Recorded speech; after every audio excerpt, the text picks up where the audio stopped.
अस्सलाम वालेकुम, this is खुशबू खान और आपके लिए गुड न्यूज़ है कि 12 मई को फिल्म आ रही है सुपर पंजाबी। पूरे वर्ल्ड में ये रिलीज़ हो रही है एक ही दिन में, सेम टाइम पर। और इसके प्रोड्यूसर हैं सफदर मलिक साहब और इफ्तिखार ठाकर साहब, जो कि हमारे बहुत ही लेजेंड और बहुत ही कॉमिक रोल में बहुत ही मशहूर हैं। हमारे स्टेज के माने ताने, फिल्मों के माने ताने और इंटरनेशनल फेम हासिल है उनको, इफ्तिखार ठाकुर साहब को।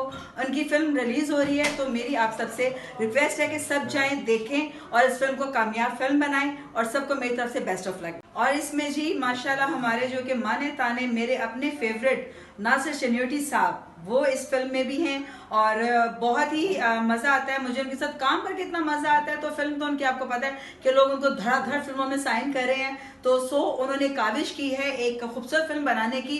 तो हमारे जितने भी कॉमिक हीरोज हैं यहाँ के, जिसमें सलीम अलबेला है और माशाल्लाह ठाकुर जी हैं, नासिर शनियोटी मेन जो कि यहाँ पे हमारे बहुत ही प्यारे दिल के टोटे हैं हमारे, वो भी हैं। और वो भी सब मिल के लोगों ने काविश की है। बहुत प्यारी फिल्म है, तो जरूर देखने सब जाएं। सारी पाकिस्तानी कम्युनिटी को चाहिए कि ये लोग सब मिलकर सपोर्ट करें और इस फिल्म को कामयाब फिल्म बनाएं। बहुत शुक्रिया।